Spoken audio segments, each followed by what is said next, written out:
벌써 1년 중에 절반이 지났습니다. 생각해보면 한 해를 시작하는 것이 엊그제 같은데 벌써 절반이 지났네요. 하반기가 이제 시작됩니다.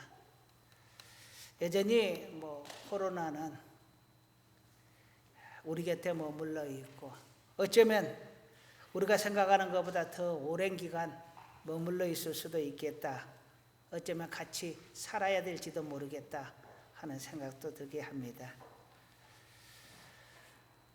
사람이 힘들 때면 늘 질문을 하게 됩니다.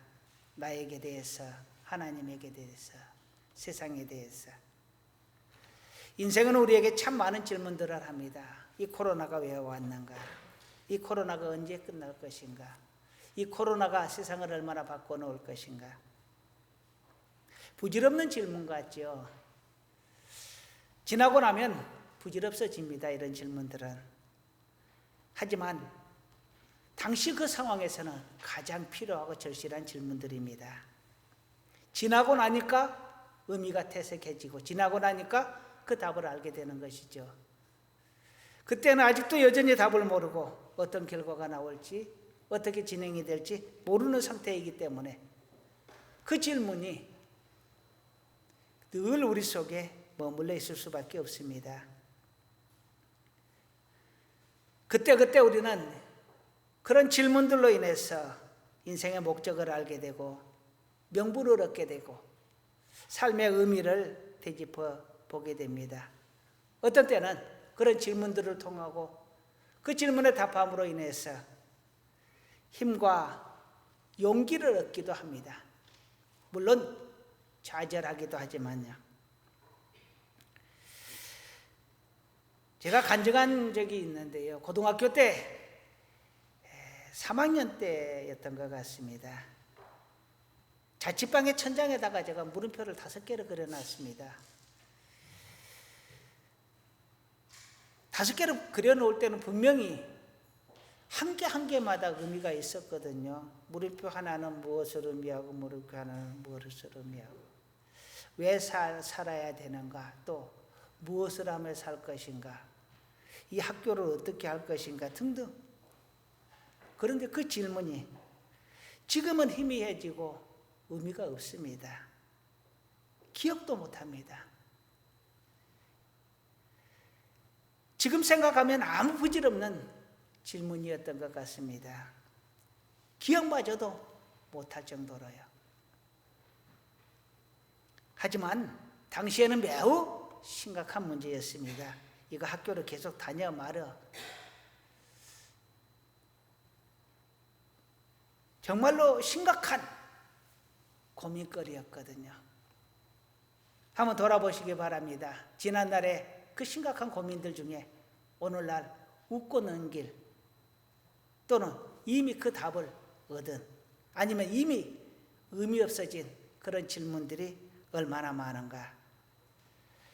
인생은 우리에게 참 많은 질문을 하고 우리는 많은 답변을 합니다. 하지만 시간이 그 모든 질문들을, 그 모든 답변들을 다 무색하게 만들더라고요. 그런데 오늘도 우리는 여전히 질문하며 살고 있습니다. 여러분, 어떻게 사는 것이 가장 잘 사는 걸까요? 많은 사람들은 답이 없는 공허한 질문이다, 무의미한 질문이다 라고 말을 합니다. 저는 이 질문에 대해서 하나님을 만나고서야, 하나님을 인격적으로 깊이 만나고 나서야 그 답을 얻었습니다. 믿음의 사람들은 확실한 답이 있습니다. 그것은 뭐냐면 하나님의 뜻대로 사는 것입니다. 한번 따라 하시겠습니다. 하나님의 뜻대로 삽시다. 하나님의 뜻대로 사는 것이 우리가 가장 잘 사는 방법인 것 같습니다. 오늘 본문의 내용은 사도 바울이 데살로니가 교회에 보내는 편지 내용입니다. 편지의 마지막 부분에 해당이 되는데요. 예수님을 통하여 성도에게 어떻게 살면 될 것인가 요구하시는 하나님의 뜻을 말씀해 주고 있습니다. 하나님의 뜻이 어디에 있는가? 예수 그리스도를 통하여 우리에게 주시는 하나님의 뜻이 무엇인가를 설명하는 내용입니다.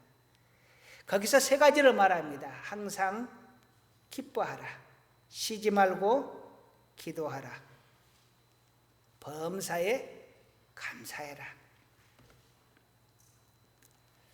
이것이 예수님을 통하여 우리에게 주신 하나님의 뜻이다 라고 말을 합니다. 오늘은 맥주 감사주일입니다. 어떻게 사는 것이 하나님의 뜻에 합당한 삶인가? 어떻게 사는 것이 정말 의미 있고 멋지게 사는 것인가? 어떻게 사는 것이 후회하지 않는 삶인가? 어떻게 사는 것이 성공적으로 사는 것인가 하는 것을 한번 생각해 보려고 합니다. 솔로몬은 멋진 인생을 살고 싶었습니다. 최고의 지혜도 받았습니다. 그가 가진 최고의 지혜로 최고의 삶을 살았습니다. 최소한 우리가 보기에는요, 세상의 모든 사람들이 다 부러워하고 주위 나라들이 다 부러워하고 솔로몬의 왕국을 보기를 정말 평생의 소원으로 삼을 정도로 그렇게 사람들에게 존경받고 부러움을 받고 유명하게 멋지게 살았다라고 생각을 했습니다. 그러나 그는 말년에 이렇게 이야기를 했습니다. 헛되고 헛되며 헛되고 헛되니 모든 것이 다 헛되도다. 멋지게 살아냈습니다. 찬란한 삶을 살았습니다. 존경받는 삶을 살았습니다. 그런데 그는 말합니다. 그 모든 것이 다 헛되더라. 인생의 말년에서야 비로소 인생의 참된 의미를, 어떤 인생이 멋진 인생인가, 어떤 인생이 성공하는 인생인가를 명확하게 알게 되었다라는 것입니다. 인생이 그렇습니다. 인생을 알게 되니까 죽을 때가 된 것이죠. 어쩌면 우리도 그럴지 모르겠습니다. 인생을 알게 되면 죽을 때가 될지도 모르겠습니다. 조금만 빨리 더 인생의 깊은 의미를 알게 된다면 우리의 후회가 조금 더 적지 않을까 하는 생각을 해봅니다. 자, 오늘 묵상하신 말씀을 함께 나누겠습니다. 먼저는 이 맥주 감사절이란 것이 무엇인가 한 번은 설명을 하고 넘어가야 될 것 같습니다. 맥주 감사주일은 처음에는 출애굽하여서 초막에 머문 것을 기념하였던 그러한 절기입니다. 그래서 초막절이라고 하였죠. 이후에 첫 곡식, 즉 하곡이죠. 우리 같으면 보리와 밀을 생산을 하여서 거기에 대해서 감사를 했던 그러한 절기입니다. 그래서 초실절이라고도 합니다. 이후에 이 오순절 다락방에서 성령 강림이 있고 나서 성령 강림절로도 불려집니다. 그런데 오늘날 한국교회에서는 이 칠칠절이나 초막절이나 초실절이나 성령 강림절이나 이런 의미보다는 한국식, 한국에 맞춰서 추수감사를 하는 절기로 지키고 있습니다. 우리가 하곡이 있고 그 다음에 추곡이 있죠. 여름철에 보리와 밀을 수확을 합니다. 그리고 가을, 초겨울에 우리가 주 생물들을, 주 산물들을 이렇게 수확을 하죠. 과일들이나 이런 것이요. 여름에 나는 과일이 있고 가을에 나는 과일이 있습니다. 그리고 여름에 수확하는 곡식이 있고 가을에 수확하는 곡식이 있습니다. 여름에 곡식 수확을 하는 것, 그것을 감사하여서 맥주 감사주일로 하나님께 올려드리고요.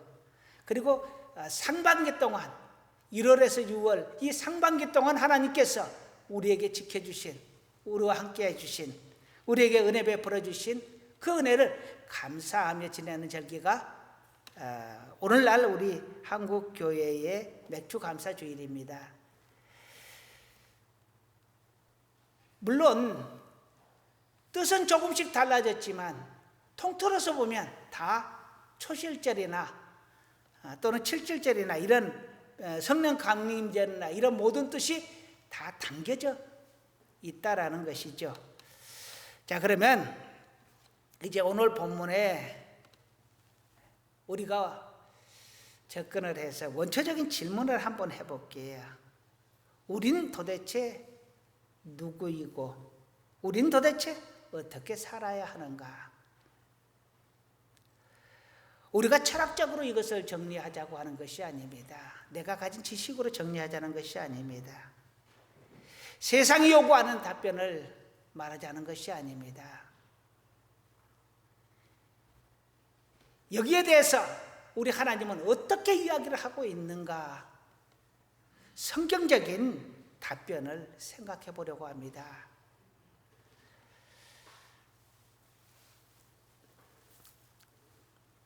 이 답변을 하려면 하나님께서 나를 왜 창조를 하셨나? 하나님께서 나를 왜 부르셨나? 이 두 가지를 답변을 해야 합니다. 이 본문을 여러분과 함께 보려고 합니다. 이미 잘 알고 있는 내용이지만 한 번 더 상고하는 의미에서 찾아보도록 하겠습니다. 창세기 1장 한번 다 같이 찾겠습니다. 창세기 1장 26절에서 28절 말씀, 성경 맨 앞에 쪽이죠.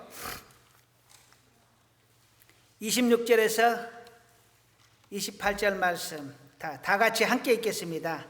하나님이 이르시되 우리의 형상을 따라 우리의 모양대로 우리가 사람을 만들고 그들로 바다의 물고기와 하늘의 새와 가축과 온 땅과 땅에 기는 모든 것을 다스리게 하자 하시고, 하나님이 자기 형상 곧 하나님의 형상대로 사람을 창조하시되 남자와 여자를 창조하시고, 하나님이 그들에게 복을 주시며 하나님이 그들에게 이르시되 생육하고 번성하여 땅에 충만하라. 땅을 정복하라. 바다의 물고기와 하늘의 새와 땅에 움직이는 모든 것을 다스리라 하시니라. 아멘. 하나님께서 창조의 목적을 무엇이라고 하느냐? 우리의 형상을 따라 우리의 모양대로 우리가 사람을 만들고 그들로 바다의 물고기와 하늘의 새와 가축과 온 땅과 땅에 기는 모든 것을 다스리게 하자 하셨다 했습니다. 세상 만물을 다스리게 하자라고 했었습니다. 여기 본문의 뜻대로 하자면은 지구 안에 있는 모든 생명체를 다스리는 자로 우리 사람을 선택을 하신 것입니다. 그 사람을 만드셔서 그 사람에게 그것들을 다스리게 하자고 인간을 만드셨다라고 합니다. 온 우주 만물이 아닙니다. 지구의 만물입니다. 우주를 다스리는 자가 아니에요. 사람은 성경대로 하자면요, 하나님이 만드신 이 세상을 다스리는, 모든 세상을 다스리는 것이 아니고 우리에게 주어진 이 땅과 하늘과 바다를 다스리는 자로 세우셨다라는 것입니다. 이 본문에서 분명하게 하나님은 우리를 만드셨다라고 합니다. 따라서 나는 하나님이 만든 피조물이라는 것입니다. 이것을 명확하게 기억해야 합니다.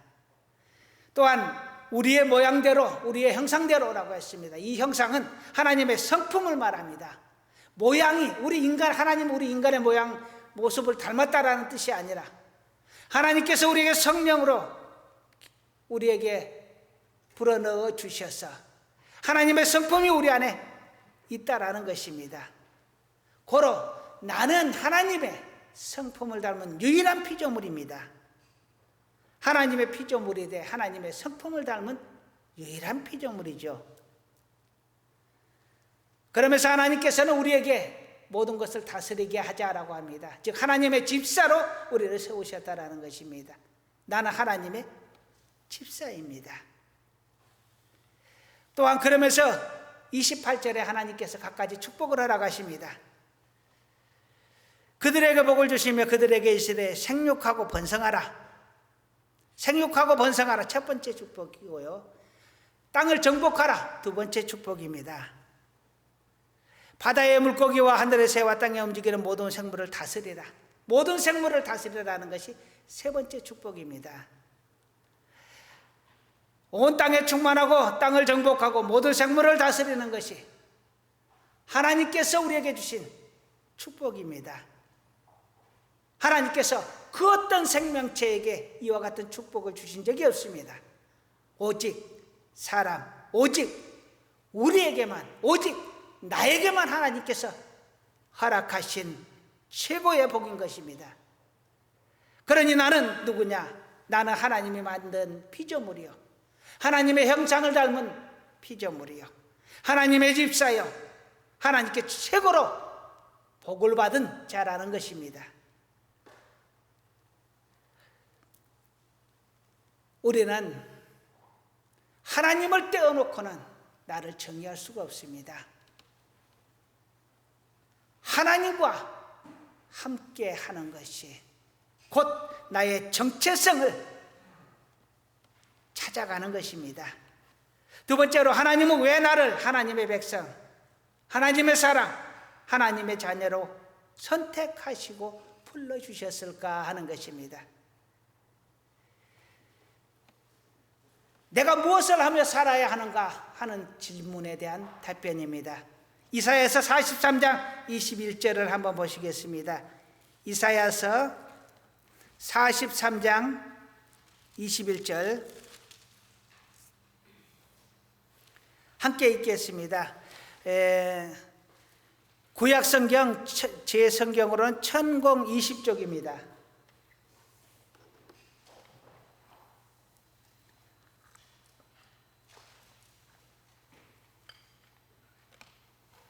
다 찾으셨으면 한 목소리로 읽겠습니다.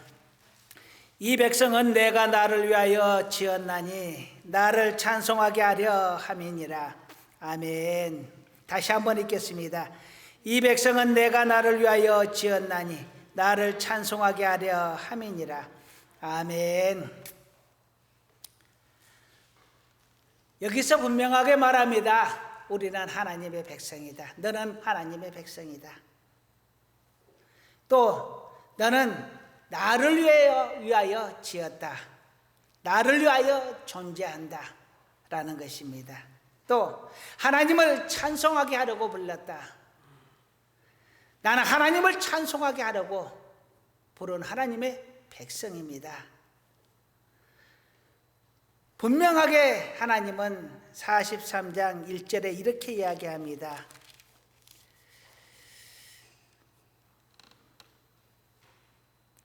너는 두려워하지 말라. 내가 너를 구속하였고 내가 너를 지명하여 불렀나니 너는 내 것이라. 내가 너를 지명하여 불렀나니 내가 너를 특별하게 선택하여 너를 불렀다. 그러니 너는 내 것이다. 우리는 하나님의 것이라는 겁니다. 하나님께 특별하게 선택받은 자라는 것입니다. 이 자리에 있는 것이 얼마나 위대한 하나님의 축복이요 선택인지 우리는 기억해야 합니다. 내가 하나님의 백성 된 것이 얼마나 위대한 축복입니까? 내가 천국의 백성 된 것이 얼마나 기쁜 축복입니까? 이렇게 우리를 부르신 것은 하나님을 위해서라고 합니다. 그리고 우리가 하나님을 찬송토록 하기 위해서 우리에게 이런 축복을 허락하셨다라는 것입니다. 궁극적으로는 우리에게 축복이지만 궁극적으로는 하나님을 위한 일이었다라고 합니다. 그러니 하나님을 위하여, 하나님을 찬송하기 위하여 살아가는 것이 마땅하다라는 것입니다. 이처럼 하나님께서 우리를 왜 지으셨나, 나의 존재 목적과 나는 무엇을 위하여 살아야 하는가를 성경을 통하여서 창세기와 이사야서를 통하여서 함께 살펴보았습니다. 그 다음은 이제 본문을 통해서 우리에게 주시는 하나님의 뜻, 하나님의 뜻이 과연 어디에 있는가를 신약 성경을 통해 한번 보려고 합니다. 한번 따라 하시겠습니다. 믿음의 습관을 가져라. 결론적인 말씀입니다. 믿음의 습관을 가져라. 그것을 위하여 세 가지를 말합니다. 항상 기뻐하라. 쉬지 말고 기도하라. 범사에 감사하라. 항상 기뻐하라. 쉬지 말고 기도해라. 범사에 감사해라. 기뻐하고 기도하고 감사하는 것이 하나님의 뜻입니다. 그런데 그 앞에 수식하는 말이 있죠. 항상 습관처럼 모든 삶에서 하나님과 함께 하기를 원합니다. 항상 쉬지 말고 범사에. 이 말의 뜻은 그겁니다. 언제나 습관처럼 모든 삶 속에서 하나님과 함께 하라는 것입니다. 하나님은 언제나 우리를 기억하십니다. 그러니 너도 언제나 하나님을 기억하라는 것입니다. 하나님은 언제나 우리를 사랑하십니다. 그러니 너도 하나님을 언제나 사랑하라는 것입니다. 하나님께서 언제나 우리와 동행해 주십니다. 그러니 우리도 하나님과 동행하는 것이 마땅하다라는 것입니다. 진정으로 하나님께서 우리에게 원하시는 것은 우리가 무엇을 하나님께 드리는 것이 아니라 하나님과 동행하는 것, 하나님과 영원히 함께하는 것, 언제나 하나님을 기억하는 것, 하나님을 사랑하는 그것입니다. 언제나 습관처럼 모든 삶 속에서 우리 하나님을 기억하고 우리 하나님과 동행하기를 우리 하나님은 간절히 원하십니다. 우리 하나님께서 예수님을 통하여 우리에게 원하시는 뜻이 무엇인가? 세 가지를 말씀을 하셨습니다. 항상 기뻐하라. 쉬지 말고 기도해라. 범사에 감사해라. 자, 여기서 항상 기뻐해라. 예수님 한 분으로 기뻐하는 삶을 살라 하는 것입니다. 성령이 내 안에 오셨을 때 우리는 이렇게 고백합니다. 하나님 한 분으로 나는 만족합니다. 구원의 기쁨으로 충만하고 동행하는 기쁨으로 충만하고 평안을 주시는 우리 하나님으로 인하여 기쁨 가득하고 언제나 나를 인도하시는 우리 하나님의 은혜에 기뻐하고 세상은 달라지지 않지만 내 안에서 기쁨 가득하게 하시니 내 모든 삶이 기뻐졌습니다. 그것을 계속 그 기쁨을 이어가기 위하여 성령 충만하라 하는 것입니다. 성령 충만하면 우리는 언제나 기뻐할 수 있습니다. 기뻐집니다. 또한 쉬지 말고 기도하라고 합니다. 모든 순간에 기도하라는 것이죠. 기도는 하나님과의 대화입니다.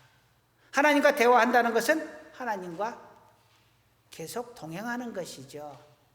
그러니 내가 차를 타고 갈 때도 밥을 먹을 때도 무엇을 할 때도 사람을 만나러 갈 때도 우리 하나님 앞에 기도하고 나아가는 것입니다. 하나님 저 먼 길 갑니다. 하나님 동행하옵소서. 안전하게 지켜주옵소서. 하나님 누구를 만나러 갑니다. 하나님 간섭하여 주시고 좋은 만남 되게 해주소서. 늘 하나님 앞에 모든 순간에 기도하며 사는, 함께 동행하는 우리 모두가 되기를 축원합니다. 세 번째로는 모든 일에 감사하라고 합니다. 은혜가 떨어지면 불평이 늘어나고 은혜가 충만하면 감사가 가득합니다. 불평이 늘어나면 인생이 불행해지고 감사가 넘치면 인생이 행복해집니다. 무엇이 있어서 무엇이 달라져서가 아닙니다. 내 마음에 감사와 기쁨이 넘치면 나는 행복해지고 내 마음에 불평과 불만이 많아지면 나는 모든 것을 가져도 불행해지는 것입니다. 화가 날 때도, 불평이 날 때도 하나님 감사합니다. 입에서 습관처럼 모든 기도를 할 때 우리는 하나님 감사합니다로 시작을 합니다. 그것이 당연한 겁니다. 그것이 성령님께서 내 안에 주시는 말씀입니다. 고난이 닥칠 때도 감사. 불평이 날 때도 감사. 그리고 감사할 일이 있을 때는 당연히 감사.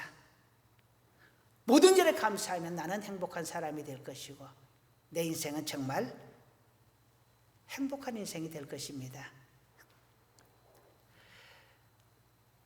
오늘 본문을 통해서 하나님은 우리에게 믿음의 습관을 가지라고 합니다. 항상 기뻐하라.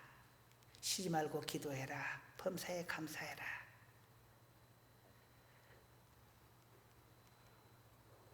우리를 지으신 하나님의 목적은 우리가 하나님의 집사로서 하나님을 대리하기를 원하신 것이고, 하나님께서 우리를 하나님의 백성으로 부르신 것은 하나님께 찬송을 드리기를 원했습니다.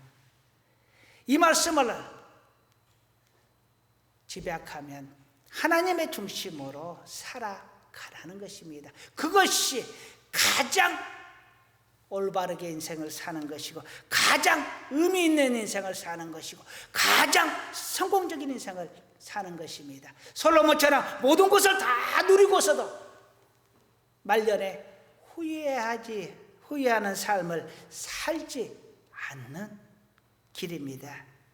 솔로몬은 말합니다. 다 헛되고 헛되다. 하나님을 아는 지식만이 최고이다라고 했습니다. 하나님의 말씀대로 사는 것만이 최고의 삶이다 라고 말을 합니다.